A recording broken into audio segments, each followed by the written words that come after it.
Hello, welcome everybody to another episode of Arthur's Roundtable. Super happy to have Kate Mulder with us here today. We have an interesting topic. I'll let her explain what we're going to talk about and give us a little of her history. But really grateful for you to be here today, Kate. Thank you. Thank you. It's great to be here. So let's start at the beginning, if that's okay with you. Sure. Very? No. Um, Yeah, whatever you yeah. want. Just Yeah.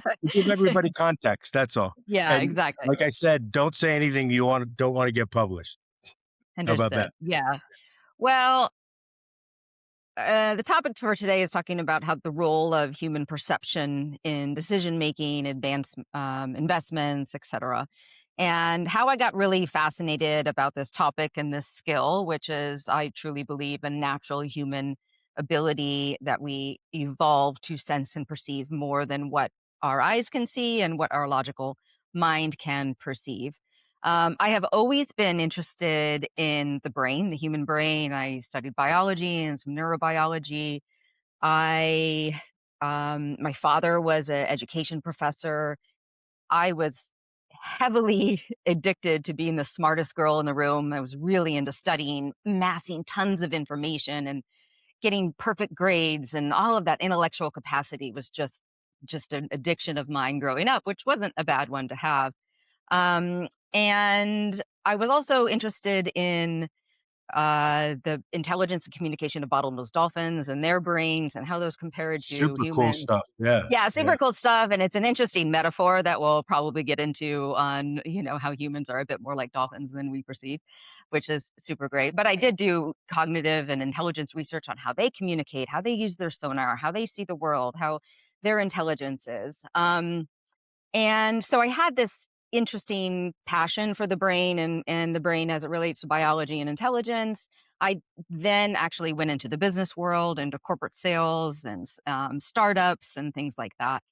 And I was still very obsessed with kind of human performance, right? When you go in sales, you want to be the best, you want to be the top performer, all of that. And something happened around 2010. I technically lost my job, and right before that, I had done my first 3-day seminar in human performance, human behavior and performance, what really makes up who we are, why we do what we do, which is something I've always been fascinated about.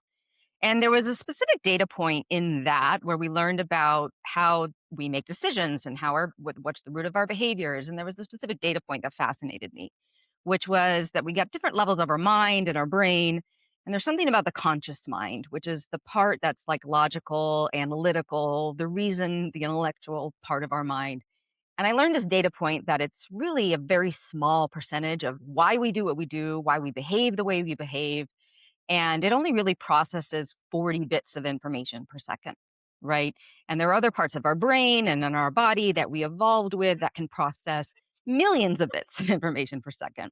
So I was fascinated at this from kind of my own career and business aspect on how it related to what I had just gone through, which was kind of a challenging time in a career where I felt like I wasn't performing as optimally as I had before. But this data point around logic, intellect, small percentage of the brain, up to 5% of our decisions, behaviors, our potentiality, and then these other aspects of our brain and body that were just so much broader. For somebody like me, I thought, wait a minute. So there's like millions of bits of information and data and more things I can amass. I was addicted You to can being, harvest that, right? yeah, I was like, I can be there's more information I can get to be the smartest person in the room. And it was really kind of an unhealthy thing growing up, but it was just what I loved. So instead of kind of resisting it, I dove into it. And in that workshop, I had experience of what it's like to get out of that limited part of your mind, of your brain, of just logic and reason, and expand into other things. And it was experiential. And after I got out of that, my kind of world got a little bit turned upside down. I was very interested then in the brain and human behavior, but certain things started happening to me because there was something that was ignited inside of me in this additional capacity to sense and perceive information. And I would start to get kind of nudges or thoughts in my head or ideas. And I realized that when I started to follow them, maybe go somewhere or call someone, wow, these interesting synchronicities would happen. Right. There'd be something that was faster or more interesting, or they had what I needed, or I ran into somebody that I hadn't seen in a long time. And so I started really exploring what is this that's happening when I look back now. I was expanding my perception, my intuition, my ability to sense and perceive what we can't just see with our eyes, take that information, apply it, act upon it, and something interesting can happen. And then what turned into the experience of that in a short period of time, I actually had my own, because I was in this turning point in my career and I had some time on my hands and figure out what to do next and move to another job. There was something in part of this ability that wasn't logical, wasn't reason, that I was getting these nudges or these ideas to, technically, it was super wild and audacious at first. It was something around helping to build the economy of South America. And I Mm, remember thinking and feeling that and thinking, I'm 33 years old. I'm working in startups. It sounds a little bit audacious to say, how do you go help build the economy of South America? But this ability to sense and perceive and get other information continued to kind of like intuitively hone. And it turned into moving to a specific country in South America with a guidance to go help build an angel investing network and look at what's going on with seed capital and entrepreneurship. And it was very early stages in this emerging market. Nothing really was going on, but I could sense that it was happening. And there's a long story in a book in this someday, but the net is that I kind of got this perceptive information that guided me on this path. I ended up leaving my whole life in the US and saying, "Hey, I'm going to go down and I'm going to go down to Peru and I'm going to go help build their angel investing network and I'm going to go help build seed capital." And everyone thought I was completely crazy. It wasn't logical. I had never been an entrepreneur before. I had never done business in Latin America. It's a very complicated market. I wasn't fluent in Spanish. I wasn't backed by a fund or a Boston Consulting Group. I wasn't with any of these things. And I just had this ability to say, no, this is the next roadmap. This is the next step for me career wise. I went down, and within 2 months, I was hired by the Inter American Development Bank to help improve the deal flow and investor relations and strategy for the first angel investing network.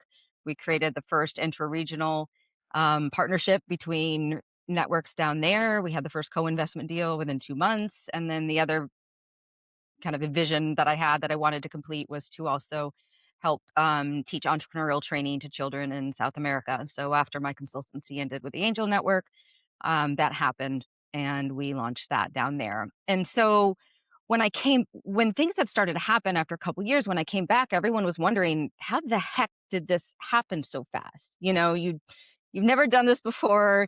You've never done business in Latin America. I was working with family offices down there. It's not an easy nut to crack. There's a lot of, it's a very, isolated network. And there was this ability to have what I call full spectrum perception, which the ability to when there's no roadmap, to get the information about what to do next, who to trust, who to work with, new ideas, solutions. And so even though I technically didn't have a roadmap, I had a GPS step by step. And a lot happened in a very short period of time. And people thought that was pretty interesting because it usually takes a lot longer to do things in an emerging market. And they said, "Well, how did you do that so fast?" And I said, "Look, I started getting out of my rational logical mind and getting out of the different levels of data awareness and perception, and I followed it, and it wasn't perfect, but in a very complicated, you know, environment, was able to navigate through. And so I think it's a really good to so that solidified my obsession. Then when I came back, it's like, how can you hone this? How can you aggregate the natural human ability to sense and perceive all of this information, apply it in business, apply it in emerging markets, apply it in investment thesis, apply it in strategy and all of these things. Say like, hey, there's a way to do it. It's not mystical.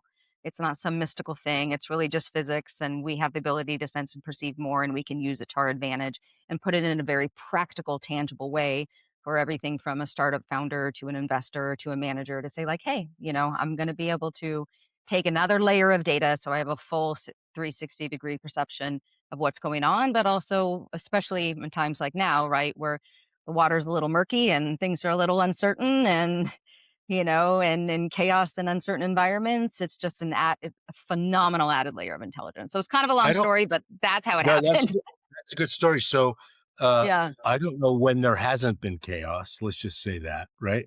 true. Mhm. and there's just times where it's more chaotic than others.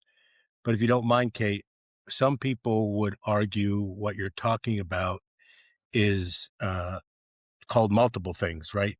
Intuition, the invisible hand, the force be with you, all that kind of stuff, right? Mhm. Uh, and there's lots of people who have talked about this in the context. I don't want to call spirituality like Joseph Campbell calls it the invisible hand, that people talk about having your radar on, listening to your intuition. And you mentioned, I think, probably going to get this wrong, that people tend to think that women have more intuition than men, and may or may not be true. Uh, Mhm. but I think it's like a muscle, right? And you build that muscle. What I have one question I think people would appreciate knowing the answer to, if you have it, is that when you decided to do this, what to make that move and go down there and follow your intuition, let's just call it that, because I don't have a better Mhm. word for it. Mhm. What gave you the confidence to do that? The answer what gave the confidence to do that, there was such a strong knowing that it was almost like if I didn't do it, it would have been worse. Uh, And this is just staying back and not doing it was very constricting to me. mm, Um, and I this is a layer of it. But to going back to the question about the spirituality and what is this really, I'm really at the end of the day, there's the we evolved as human beings to have a sensory perception, right? When no you doubt. we th- our we live in a modern world, but we still have an ancient brain and we still have an ancient body. And the first thing you do when you walk into a room or a meeting or a call, your brain's still looking for that saber-toothed tiger. Thousands of years ago, we were like hunters, right? And a hunter had to sense the terrain, Yeah. had to understand where the prey is, where the safety is, what's going on, where's the food, where's the water, how do I bring it back? And going back to women, women used sensory perception to take care of the children and understand what they needed before they were sick and things like that. This is an evolutionary capacity. We didn't always have spreadsheets and we didn't always have data rooms and traffic lights in grocery stores, so for thousands of years it is a natural evolutional biological capacity that the brain and the body is this antenna or like a sonar. So in the spiritual communities they do call it intuition. I do talk a bit about intuition, and intuition is part of perception, but what I had to then step back and say, like, look, what's happening here is just physics.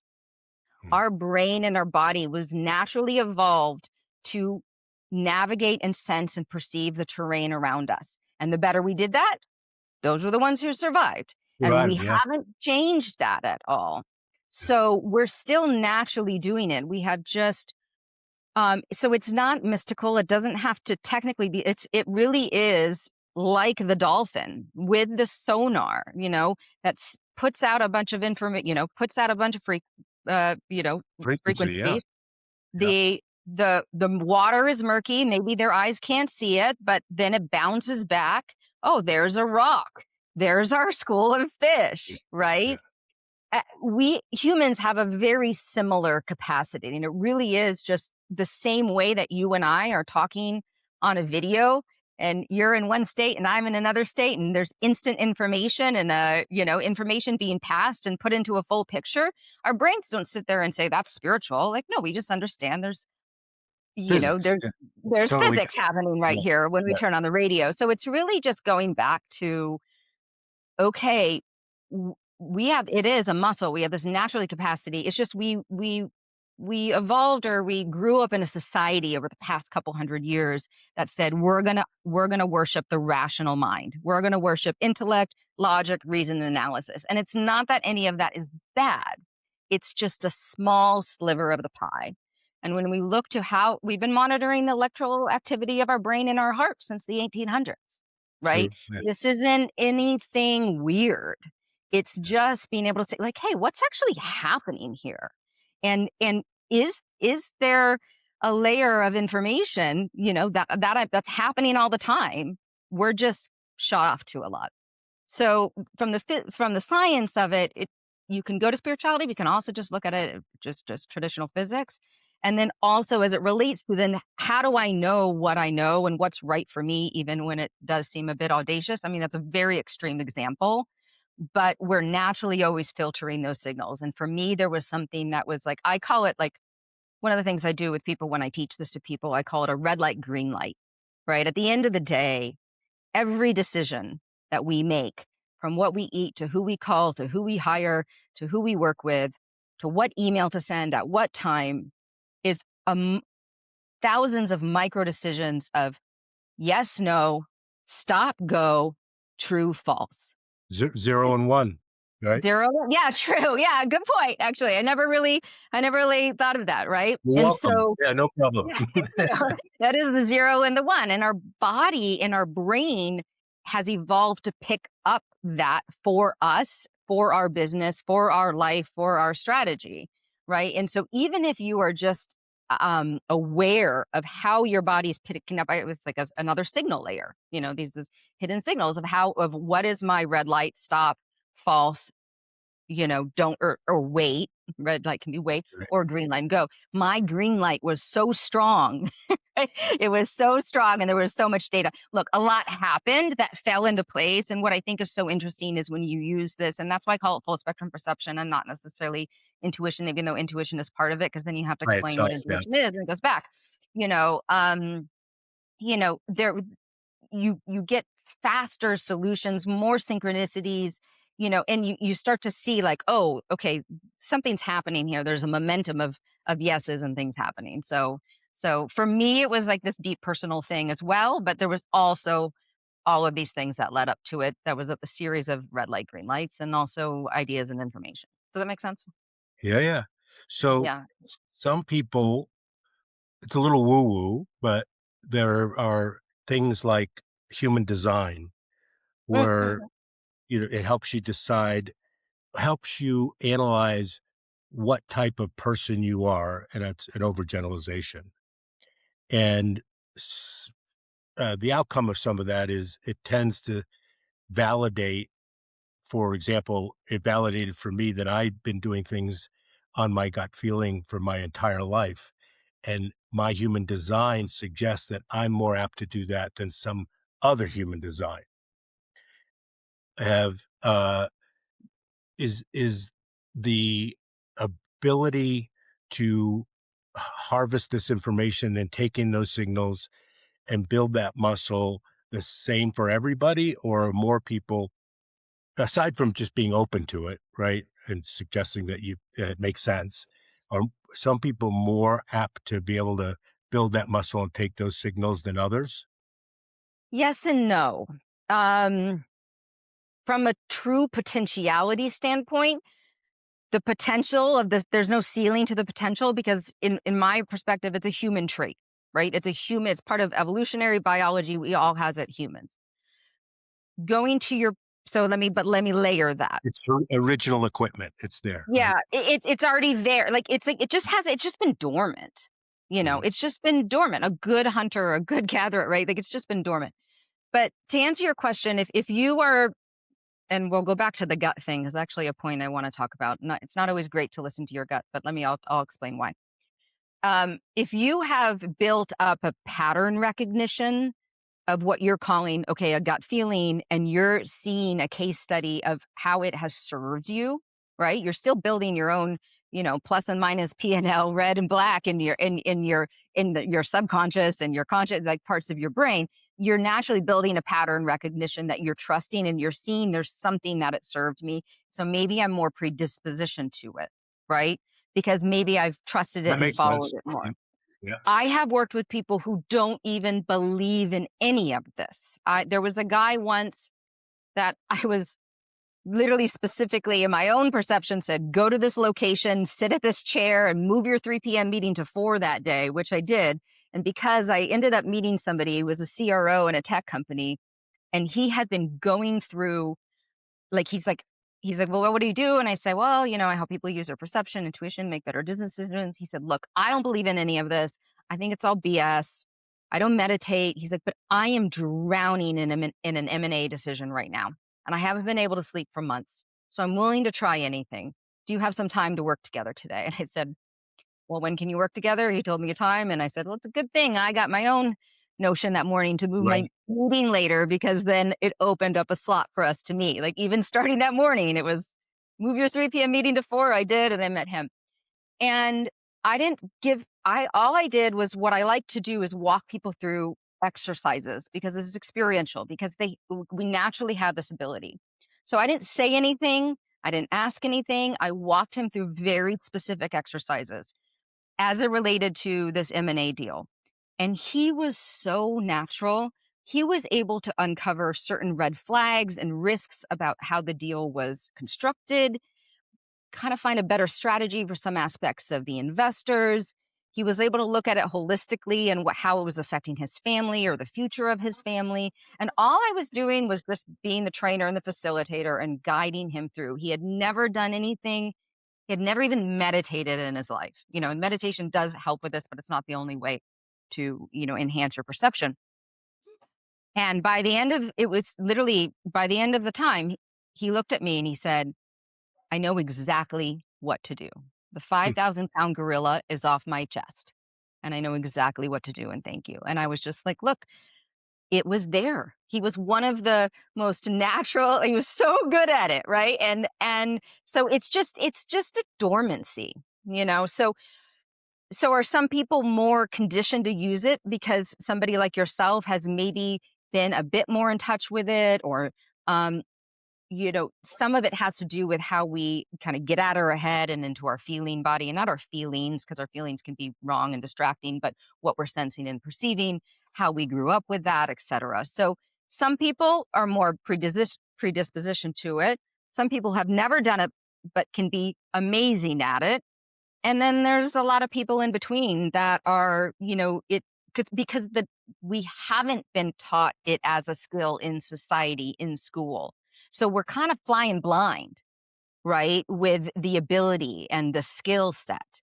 And we haven't often been put in a situation where, how am I receiving this? What is it specific to me? How do I hone it? How do I perfect it? How do I apply it to this, etc.? So it is a range of everything, to answer your question, if that does. So in your example, while he was uh, inherently opposed to it or didn't buy Okay. into it from the beginning, he I'm interested in knowing, did you know of the details of the M&A deal? Nope. And then you said you didn't say anything or ask anything, but you did, right? Well, I You mean, did. I walked him through exercises to help him uncover. I mean, I knew enough of, an M&A Yeah, deal has specific categories. right. Right, but I didn't take a big intake on who are you dealing with, what are they like, et cetera, right? An M&A deal has specific categories. So I was more like Sherpaing him down certain lanes to, like, Yeah, really understand. One of the things I love about this are, like, where are those red flags? Where are those unknowns that I can't see, right? yeah, And when you practice some of this, and you use exercises that get you out of, like, the logical part of the data room or the aspect of the deal, but you can use more sensory and metaphorical information. You can start to be, oh, here's a red flag with this thing. So I know enough about, business and investments to go down specific categories, but I wasn't, like, fully abreast of everything that was going on. There was just certain things like, okay, how do we, what's going on with the investors? Where's the deal structure? Like, what's clogged and why might it be clogged? Or, like, what's causing the stress, and unpacking each of those. So I guess I'll just yeah. clarify that. But It, it, I didn't do some big intake privy to the deal. yeah, super cool. Yeah. Is Would you say that in his case, I think it's a good example to demonstrate wh- you know what you're talking about. In his case, was it kind of the can't see the forest for the trees, as well as not being willing to be open to the the construct that he was opposed to.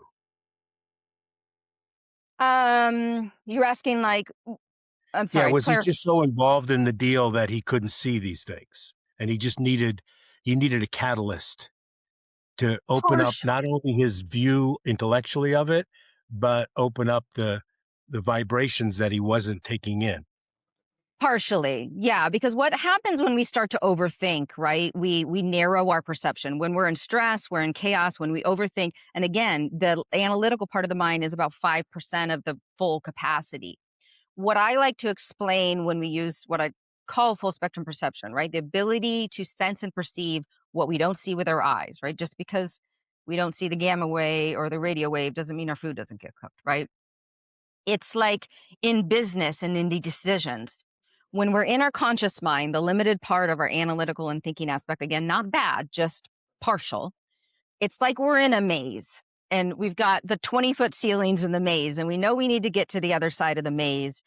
And it takes a lot longer. And we're wondering, do I go right, go right, left?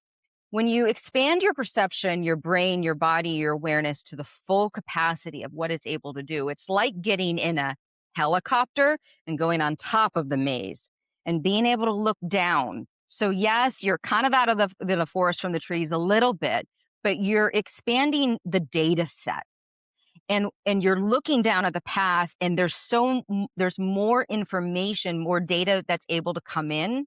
And when you also leave this um and the analytical part of the conscious mind, you're getting away from your own personal cognitive bias, right? Your own desires, you're getting in a neutral state. And neutrality is the highest form and best form of perception, right? Where you see everything neutral. It's not good or bad. It's not what you really want. It's not what your parents told you you need to do, or what your wife wants you to do, or what the fund or this or that, right? You get in this neutral state, you get into a helicopter, and you've got this vantage point now of the whole maze. And now you can look down with more information than what you've just been ruminating over or what you've been seeing. You're expanding so much perceptual intelligence about these specific things that then you can say, okay, yeah, there's the shortcut. If we go left there, there's a dead end. Oh, there's a little secret door till the end, right? So it was a bit for him, it's a bit about the stress and the compression, which happens with everyone when we're overthinking and we're in stress.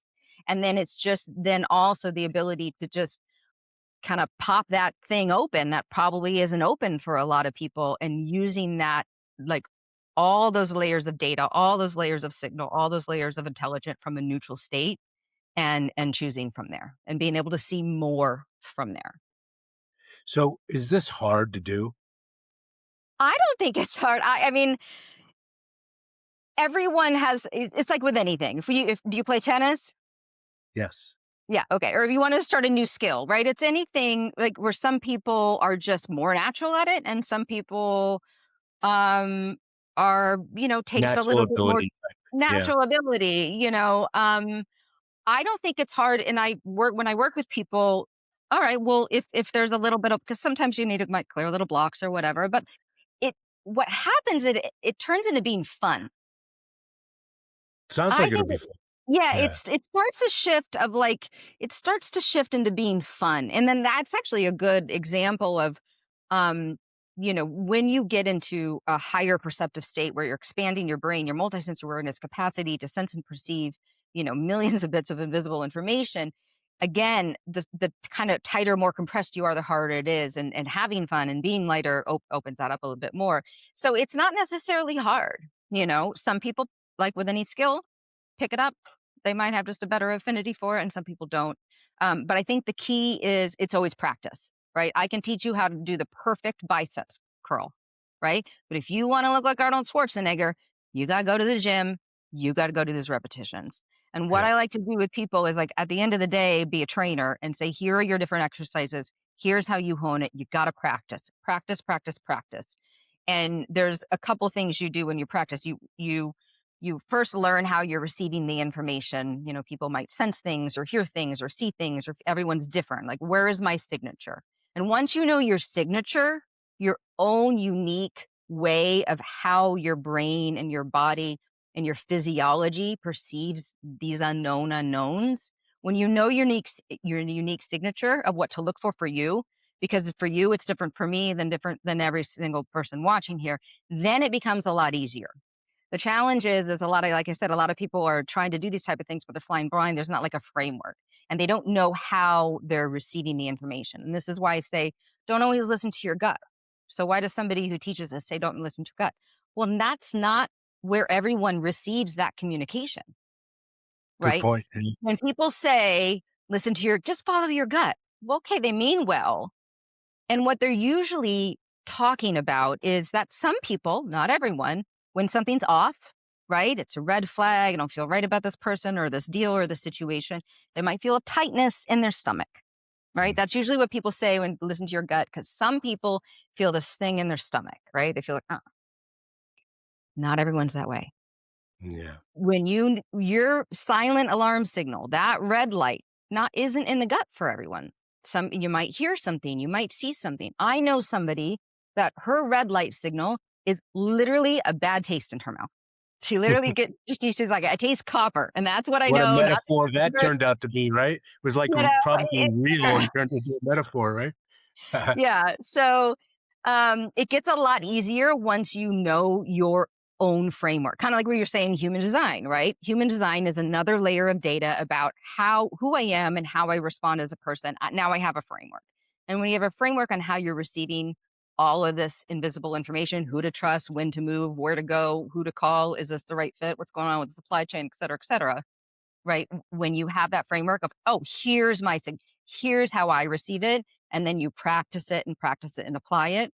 And when you practice it, you want to also practice it on things that aren't so Crucial. serious, right? Right. Yeah, Like right. to leave your job or you're married. Yeah, Don't start with whether or not you should get divorced, right? Like right. to, store or to hire the specific person or whatever. You start with things and you build up the muscle and you build up your own case study because the logical part of your mind is always going to kind of be like, are you sure? Are you sure? Are you sure? Like the logical part of your mind is going to want to keep you safe and is always going to try to butt in, right? And you want to It's the start fight or practice. flight thing, right? Um, Yeah, see the results, build your own case study, and just go to the gym and keep doing those bicep curls. so, is the first step generally to discover your signature? Yes, when I work with people, one of the first steps is how to set your own system, right? To be able to access if it's like the sonar coming back at you, right? Or the radio station and you're turning to different dials of the radio station to set your system. And how you set your system, your body and your brain is in the most effective state to be the receiver. Okay. And practicing that is usually the ground framework, right? And then layering on what I do is also then layer on, okay, how is what is that unique signature? How is it coming in through specific to you?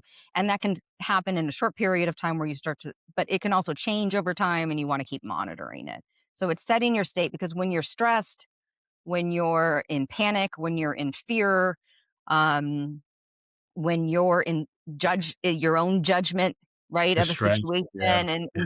and even your own kind of deep desires, right? Like again, you want to get neutral. You want to get to that neutral state where you become a receiver, and then layer on the ha- the signature, right? How what the language is for you. Practice, and then continue with the exercises. So it's So, not it's not just seems to me like by definition, everybody, since we have this embedded in our original equipment, could benefit from knowing how to use it, right? Uh, I think so. Yeah, yeah. and I mean, especially. Oh, go ahead. Sorry.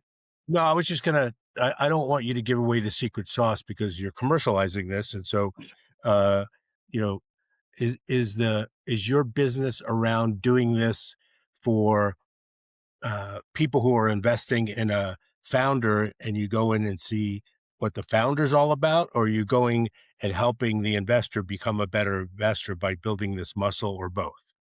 Both. Right. Yeah, So, and the secret sauce is actually isn't really a secret sauce in the sense that it is experiential, right? You can't read your way to a buff body, right? You got to practice, you got to pick up the tools, you got or to do the exercise, work. Yeah, you yeah, you got to got do to the do the work, work. you got to do it, and you got to practice. So, yeah, and it's what I'm noticing now is because of AI, right? everyone's getting access to the same data. What AI is doing, and kind of a beautiful example, is outsourcing that analytical, logical part of our mind, which is so limited anyway, right? Yeah. Like I said, 40 bits of information per second. Fine, go let it do the modeling, go let it do the strategizing, go let it crunch all Thank those numbers. God for that. I mean, I Thank God. hate all It's not fun. that. It's never been This is fun, I mean, there's and people that love that. People have made a lot of a good living with that. There's all kinds of, I mean, there's some people are happy to sit behind the screen and do that sort of thing all the time and are good at it. But I mean, there's a lot of people that just can't be bothered with it. we shouldn't be. That's not the truest of our capacity. So when you're saying like how does it play out and how do I help people? It's like we have this edge that humans have that AI will never be able to replicate. AI doesn't know how to sit in the room and negotiate and be able to sense and perceive maybe what they mean and not what they say. What are their truest desires? The value of humans now are now moving up the value chain in the relation. This is the part that we were designed to do, the It makes so relationship much sense. part, Yeah. right? The And that'll strategy become part so in a very valuable. AI can't do it. Right. exactly. So you can go in and you can in what yes, I can go in and help a team or a company in due diligence and help, and because I have a very advanced perception and I can sense and perceive certain things about people in the deal that aren't showing up in the spreadsheet, that might not show up in the data room. So even I get things about like cogs in the wheel of like supply chains, that go check on this, so supply chain, or go this or that, or this the COO doesn't really like hiring great people because of this belief that they have or whatever, right? So I can go in and I can help be an added layer of due diligence, an added layer of signal saying, here's, at the end of the day, here are the things that aren't necessarily showing up. These are some of the unknown unknowns, but doesn't necessarily mean don't do the deal because some of those things could be changed, right? It's not my job to say do the deal or don't do the deal. I'm just saying, like, here's some of the stuff that's going on underneath the surface that could bite you in the you know what, or that could even be better than you're thinking because there might be a hidden gem in here that you're not even aware of because you can just start to sense and see around the corners.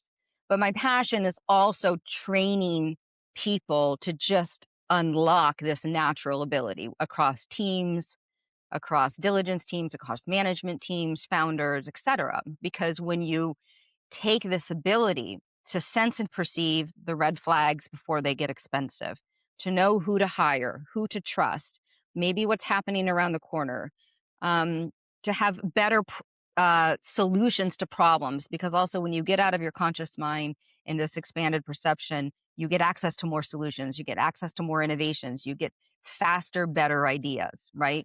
When you start to do that across teams, whether they're diligence teams or operating teams, um, even trading teams, etc., you compound this edge, right?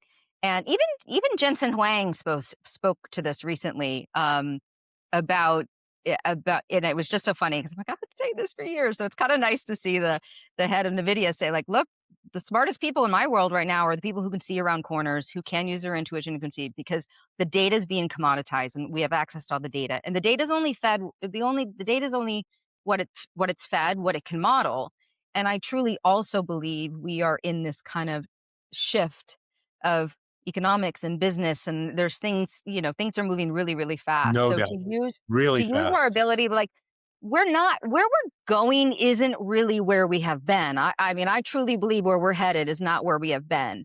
And so we have to use this edge as we go up the value train and working with people and building relationships and all of knowing who to trust and who to walk away from. At the same time, knowing what's around the corner, where are we headed collectively? Where is the innovation going to be? What are things going to look like? Because there's still going to be continue like kind of chaos and breakdown of certain systems, and the more we widen our perception from the neutral space, we're going to be able to make better decisions long term and again have a bit more fun. Yeah, totally makes sense. Hmm. Some people would, so tactically, can we talk about like how it Sure. works when you sat down and with this particular person and went through some exercises? Is it, would you liken that tactical process like the Socratic method, just asking a bunch of questions? No, no, it's again, without it, it's questions that train the brain and the perceptive ability to get out of the logic, get out of the conscious mind, and use that muscle that is available to perceive. So they're more a series, I've been studying this now for 10, 15 years, human performance behavior, energy psychology, neuroscience of intelligence, all of this. So it's a mix of a lot of the things that I've studied and learned myself over the past 15 years. And again, they're not just questions that make you think different. I know the coaching world, right? So you ask an open ended question, or it's not that you're actually helping the brain and the body get beyond that limited state and expand perception and awareness into that in a myriad of ways. Does that make sense? Yeah. So it's not just Is it asking an open-ended or a thought-provoking question. It's an actual physiological, neurological response to the pathways that are more open to perceive. in contrast to the example you gave with sitting down with this person and helping him, if someone doesn't have a problem they're trying to solve, is it the same exercise just to build that muscle and open up those avenues of perception? It's like So the yeah, I mean, yeah, a lot of the tools can be replicated in a lot of different ways, right? yeah, So if you're not really ruminating over a problem, but you still kind of are. You're making a bunch of decisions that have a lot of mitigating cause and effect factors every day. It's honing and being able to use that in specific situations. So, if it's not necessarily a problem that you're solving, but you want to, let's say you're in marketing, right? And you're like, what do our customers really want to hear? Like, what are their true pain points? What is the language that's going to land on their hearts? Like, people don't make decisions out of logic, right? Um, that's true. People don't make decisions out of logic. So it's like, even if you're marketing or you're prepping for a pitch and Mhm. you're pitching to an investor or you're pitching to a big, corporate client, or you're on the other end of receiving the pitch and you want to fully better understand, like, what do I truly need to say? What do I truly need to hear? Or what are they actually saying to me that they're not? So you're using like this like the spidey sense, right? You're using the ability to read the room in all situations. So you could use it in marketing. You could sit there and have a whole brainstorming session about what's the message that my customers truly want to hear, or how do I really talk to this person that I want to work with, or how do I know if this person that we're going to hire for our fund manager or for our strategic partner is really the right fit. Using this to get that 360 to perspective, not necessarily a problem, but a decision, is there. And also with the innovation. I mean, this is also, I mean, one of the reasons why even Silicon Valley and all, there's like microdosing going on and there's all these, Tons of it. meditation and all this stuff because it's like, where's the limits of our The brain? edge. And Yeah, where's the yeah, edge? And you yeah. don't necessarily have to take something. You can get that edge by working with your own brain, your neural pathways, and your physiology. And so it's really just expanding that level of intelligence and awareness that also then leads to innovation, leads to better solutions, even if you're not, stressed about a specific problem, if that makes sense. So how does it does make sense. How does Mhm. one does again, I don't want you to reveal the secret sauce, and I understood what you said about that. Um, does is the process okay? I don't have a problem, but I'm making decisions every day. I want to be optimal performance. I want to develop this muscle. Is it like 10 sessions with you, or is it one session, go home and practice, come back to this? Do we have a baseline and continue? How's that all work? Yeah, it can be a mix. The one thing I like about this is some people, if they want to work and learn specifically one on one, and I work specifically with them, that's fine.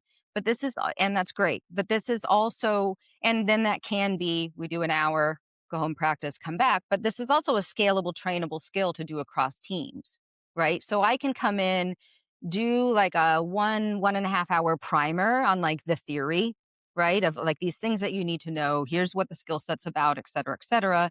Then do a workshop where that's an experiential workshop. And then they've got a lot to work with and a lot to play with. And then so depending on the audience, right? Because if it's a group of traders, right, you might go in and say, okay, we're going to do these specific exercises as it relates to, all of your trading mechanisms and decisions with that. If it's for a group of investors, we can also take these pools of exercises and practice looking at, data rooms and term sheets and assessing founders, right? So you can take a lot of the same exercises and skills and then apply them either one on one in a workshop scenario. Like you don't learn, you're not perfect by the end of, you do got to go practice, right? But you can get a lot done in a pretty short period of time, especially with like a half day workshop where you've got, you've kind of nailed some of the things, you've got specific exercises to work with. But I think what's different about me is because I come from this world, is I'm like, okay, now when you practice in this specific situation, practice in your vertical. If you're in sales before you do the pitch, if you're looking for leads or you're, certain things, here's how you do it when you're doing lead generation. Here's how you're doing it when you're doing due diligence. Here's how you're doing it when you're hiring, et cetera. And it's taking some of this repertoire now, right? Taking that repertoire once you got some of the basics down, once you start to build the muscle, and then you apply the muscle in the very specific tactical framework or vertical that is most important to your day, your decision, your money, your time, your energy. I like it. So Yeah. I don't mind saying this to you on camera. Uh, the we have a whole bunch of very smart, rich people, family offices, principals, and others, and we just get together and have cocktails, every now and then, just to trade notes and have fun and Hmm. build relationships. And there's no agenda except to get to know everybody, right? Is that the sort of thing where I could have you come out, with a room of, 10, 15 people, all of which are rich, smart, successful investors, they're or operating companies, and just do a half day workshop, and that would I'm asking you a question that I know the answer is yes to, but that would that be Hmm. productive for them? Yes, very. A lot can happen in a half day workshop. Yep. You Yeah. get a lot of the foundation, you get exercises. And again, most people, when you get to a certain level of success, you're already using this to some degree, right? You know when the deal is about to go bad or you know to hire this person. People don't get there. People don't get there through logic alone. Most successful people No already doubt. using this. What they the only so they don't disagree with me often, right? They just might not know that it's trainable, that it's scalable across everyone. Or maybe there's that guy that always just has the Midas touch. He just understands people, and he just always know how to then go in and close the deal, right? He's Yeah. he's not he's not some enigma, right? He's naturally using that. And then you take that and you apply some of those skills then to maybe the analyst or the person that isn't as good as that people part because they just haven't been shown how to read a person better, Or right? somebody Or they that's haven't been younger shown. Huh? younger that's somebody that's younger that's building, you know, Hmm. relationship skill sets, the whole thing, right? Yeah, that. So yeah, a lot can happen and younger, I mean, it just depends on younger, older. I think some of the younger people like are coming out with this a bit more naturally. Some of the older, because this isn't necessarily like a traditional just executive pattern recognition, because the whole key is building up an intelligence with the team that when something is an anomaly, you can still pick up a data point that isn't part of the pattern recognition, right? That's where you get snuffed, right? Yeah, It's not this like, oh, I've seen this 10 times before. It's like, no, it's the thing that you haven't seen before. It's the thing that's yeah. going underneath that like is new, or that you need that unknown that you're like, what's that thing that's gonna keep me up at night or bite me in the what, Or right? blow the So whole thing up, yeah. yeah, blow it up. So it's like getting everyone to have this added layer of edge and intelligence, everything from decision making to the human side of it, right? Is I just as we look to the future, especially, right? Like this is the edge that we all are going to need for our companies and our funds and our teams to stay ahead of the curve. Because again, the data, the analysis is outsourced and now it's all pretty much the same, Yeah. right? So if you want to like hone that part, like for the existing investors and make sure that everyone underneath is has this additional capability, this is why it's a competitive advantage. Because who doesn't want to be able to sense and perceive what their competitors don't, or what the other See, investor, et totally, cetera, right? Who doesn't want to sense? definitely an edge. Yeah. Uh, so what's a good customer for you? It depends. I if I'm doing advisory, um, when I'm using my own perception and decisions or due diligence, it could be a fund, it could be a family office. When you're looking at private companies, it's much better when it's assessing, private capital and teams than public markets. I can do work with public markets, but it's a much clutterer signal just because of everything that's going into it.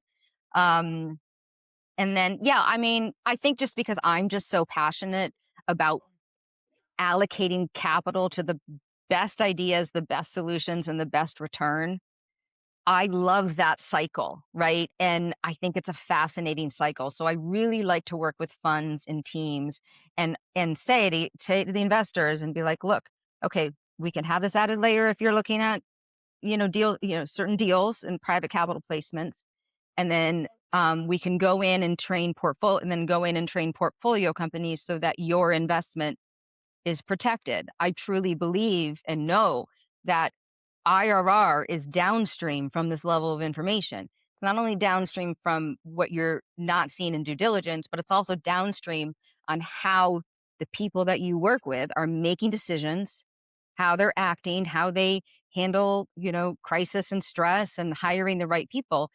That I the total amount is compounded so that IRR can be increased and compounded when everyone has. So it's coming in and showing the fund cycle, right? The capital cycle of like protecting and preserving the capital to be the best inflow to the teams that can also use this level of intelligence to then get ahead of the competitors, see the right thing, hire the right people, do all of that. So I love that cycle flow of funds, offices, portfolio companies, because it is a true circle. And that, yeah. So that's one of the things I love to do. So, I have you mentioned the guy with the Midas touch.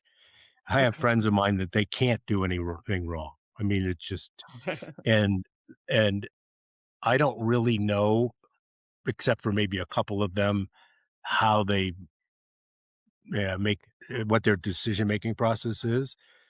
Uh, but the ones that I do know, it's totally, "Ah, good idea, here we go." Like, there's not even an analyst on the bench, right? Mhm, They totally use their intuition and gut or whatever you wanna call it, mhm.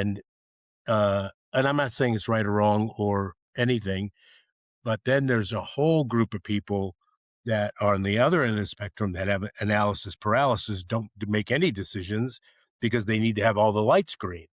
Right. Um, in the context of is the middle part of that better for you as from a, customer perspective? Oh, not necessarily. If the person's already using it and their bets are, what's their batting average, right? When they're just going off of that, and I don't call it instinct either, but going off that perception, intuition, The full etc. spectrum, right, Yeah, the full yeah, spectrum of information. What's their batting average? Do they want to improve it? If they already have it naturally, and they're happy, great. If not, and it could be improved and just make one more better bet or one less. I mean, nobody's 10 for 10 ever, right? yeah, that's So true. taking that and honing it, it's just taking somebody who's already fit and likes to eat healthy and say like, all right, now we're going to Ironman, right? Or whatever, right? It's like Right, taking yeah, it and yeah, honing it and saying, there's something you've already figured out, that you've naturally figured out, and you're doing a really good job of it. You want to take it to the next level, yes or no? And most people that want to win and want alpha, they do, right? And yeah. then, yeah, then there's the person who maybe is just super, super analytical in their head. And again, it doesn't make them bad or wrong. Nobody teaches us this. We don't learn this in Right. school. We're not even told the level of intelligence is. So it's nobody's fault, right? And again, it's just like helping, just build that muscle. It could be either side. I obviously, when I do work with people who are natural at it, right? Like there's a level that we can go to that I can go with them, right? That just can be its only thing, just like any other sport or any other skill, right? So I don't it's not my job to say who's like, do you see what I'm saying? It's not it's like to self-select. It's more like if somebody wants an edge, let's do it. Let's play. Yeah. Like I'm not here to tell you, just because we took a test in the beginning and if you had 1 out of 10 versus 9 out of 10, They don't qualify. I'm, Yeah.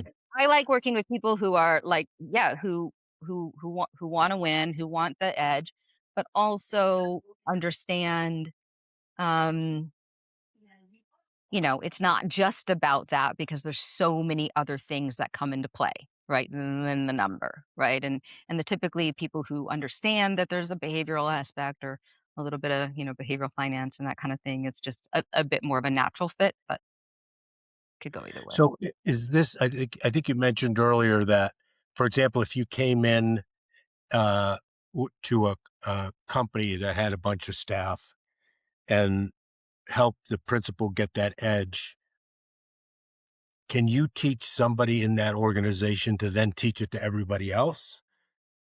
Yeah, it's a good question. It hasn't gotten to that point yet, per se.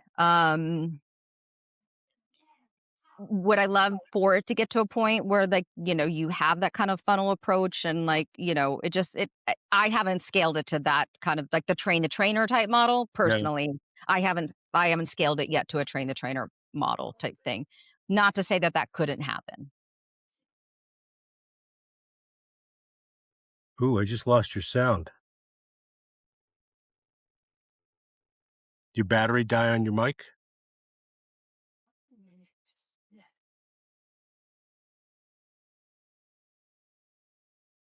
Take your time.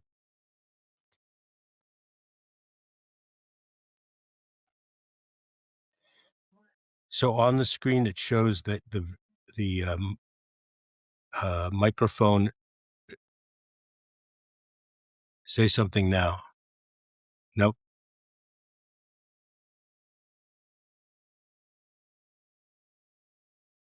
Yeah, it just sort of happened out of nowhere. There you go. I can hear you now, You can I hear me now? think. Yep. Yeah, okay. I took it out. I don't think it died. I'm not sure what happened. Maybe it unpaired. Yeah. I don't know. I don't remember what I was saying. I was just, yeah, it Well, hasn't so gotten well, to that. whatever was going on, nobody wanted to hear it, Exactly. or you didn't want to say it. Yeah. Let's just say that. Yeah, so I I don't know if this would be edited, but to answer your question, it hasn't gotten to the train the trainer model, but it Yeah, doesn't mean it can't in the future. yeah. I'd love to have you out and just visit with the group. Not only would it I think it would be good for the group because it's super interesting to me, and I think they would think it, but it also would be a great place for somebody to say, "Well, this is amazing. Let's hire Kate to do it for our team." Yeah, we got lots of interesting people out here. Yeah, I would love that. I love it. That'd be Yeah, great. Thank you. yeah, Yeah. we should do that. Mhm. This has been fascinating. As you can probably tell, this isn't woo-woo to me. Yeah, Like, I get that. Yeah. I Well, and I mean, I have some videos on this on YouTube and I talk about it and I was like, look, it's not woo, it's physics. At the end of the yeah, day, it's woo, it's physics. yeah.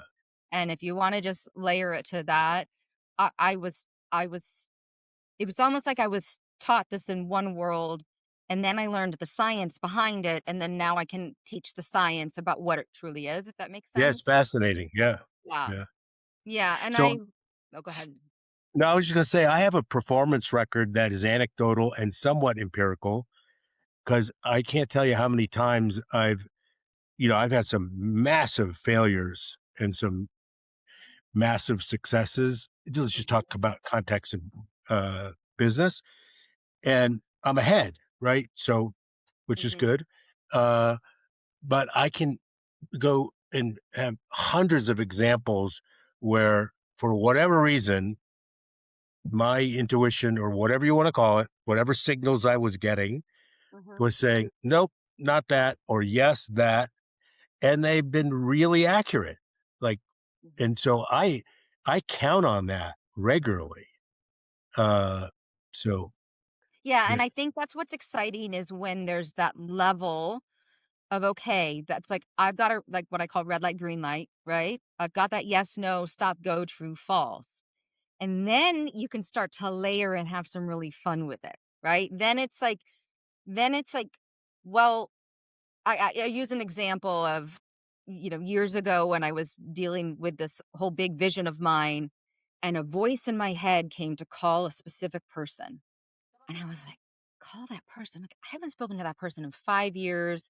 I knew him from a completely different industry. It had nothing to do with what I was kind of trying to do, but I called him up and I said, "Hi, how are you, by the way?" I said, "I have no idea why I'm calling you, but here's what I want to do." And I laid out the vision and the market and everything that was going on and like where I was at until that point. And he said to me, "You don't know this, but I'm in that exact industry in that market right now. wild, We haven't right? spoken in 5 years." And Yeah. he had the piece of the puzzle that I needed, right? And I literally saved months. I mean, there's months of going through messages and calling people or like whatever. It was this very clear directive, call this makes person. It made no logical sense, right? So moving from the red light, green light, yes, no, stop, go, trust, don't trust, to that instant solution, that instant idea, that call this person, send this email, go over to this store for coffee shop for some reason, right? Go to this conference and like where you start to then get layered and layered directives, right? Of how to get from point A to point B faster is when I think it starts to get really fun, right? Because then Yeah. you're truncating timelines, whether Yeah. it's with a product, um, and a situation. So and then and or like I said, you're getting up and you're practicing getting in that helicopter looking down, right? And then that perceptive information, that intuitive information is feeding you the strategy. It's feeding you the roadmap about the product or maybe about the situation, right? And I love truncating timelines with this. Timelines that could be 6 months can turn into a very short period of time because now you're like the layer of information that's coming in is making things faster and then a lot more fun. So we could talk about this forever, but let's just two more things if you don't mind, or Sure. whatever comes next.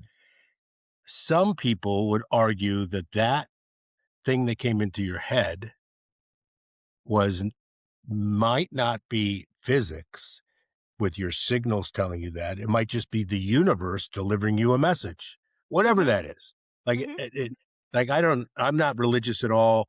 I don't buy into any of the dogma, blah, blah, blah. So just so you know where I stand. But mhm. I would argue that there's some divine going on simply because you can't look at a flower and think, wow, that's amazing. Right. But some people would say that message was delivered to you because the universe wanted you to know because it was going to truncate your time to deliver what you needed. What say you? I say it all personally, right? So it it depends on what look, I grew up in the church, right? So for many, many years, I would say it was the Holy Spirit or it was God that gave me that insight, and I had a thought, divine inspiration, right? And all of that. Yep. Yep. Um, and some people label it as the universe. Some people label it as the unified field of intelligence, right? And other people might label it as this massive data set, like the IoT device pinging the cloud. Right. For me, is there maybe some orchestration? Possibly. But I also know that at the end of the day, no matter what you label it, it's there. You don't have to Yeah. believe in any Totally. specific thing. Everyone has had the experience where they think about somebody and then that person calls them, Yeah. right? So, Everyone has so, had the experience where hey, they're like standing in line. Go ahead. yeah, I just want to say, I agree with you, meaning I know it's there. I don't need to know what it is. Like I just accept it. Mhm. You Mhm. call it what you want. Doesn't matter. To me, it doesn't matter, right? I don't need to know what it is. All I know is it's there, right? Yeah, this isn't whatever the human needs and wants to know about it, they will find the right framework. Yeah, But the physics and the framework of of the kind of the reality of the situation can be put in a lot of different categories and different buckets, yeah. right? Non-local information, right? Or Schrodinger's cat, or Right, the right, observer right. effect, right? I Mm, mean, you can, yeah. So it really, I'm not here to put like people define can, it. Yeah, yeah, to yeah, define it for yeah. people because I want it. I want to make it as accessible and as powerful as possible, right? And at the end of the day, it's ones and zeros and frequencies and data Well, and data sets and things like that. Um, and I can go as look, we could have another discussion and go certain ways as we want. We could, and I think that's maybe why I sit so in the middle of this, especially when it comes to business and finance. And it's like, how do we, for people who want to go down whatever path they want to go down with, that's great. And then for people who want to just say like, all right, is there something here that I can work with? Let's do it. yeah, And I and love keep it and keep it for each to them. it. Yeah. Yeah. Yeah, so again, I'd love to have you out. We should do that. I would love to. Um, Thank and I really appreciate you doing this and coming on. For the record, everybody, we didn't know each other. We just the universe delivered you. us to do this. So thank you, Kate, for doing this. And I apologize. I have a little hard stop here. I've gone beyond the Sure thing. time, but I need to Of course. run. Thank you again, and thank you everybody for joining in. And Kate, they can get in touch with you on LinkedIn. Yeah, LinkedIn, Kate Mulder. My website is molderkate.com. So it's a little bit backwards. I do have some videos and topics on this discussion on how perception relates to investing, due diligence, sales, decision making, trading on my YouTube channel, which is Mulder Recode, I think. Actually, I just changed it. Recode Yes. Institute is the organization that teaches this. So, yeah, so if people want to dive deeper into some of this with topics, there's some videos of that on YouTube and website Mulder Kate or LinkedIn Kate Mulder. MUL, no O. Yeah, we'll let everybody have that information when we post this out too as well. Okay, Great. great. Thank you so Super much. grateful, It's Kate. been so fun. You. Yeah, appreciate it. Okay. Okay, Bye-bye. take care.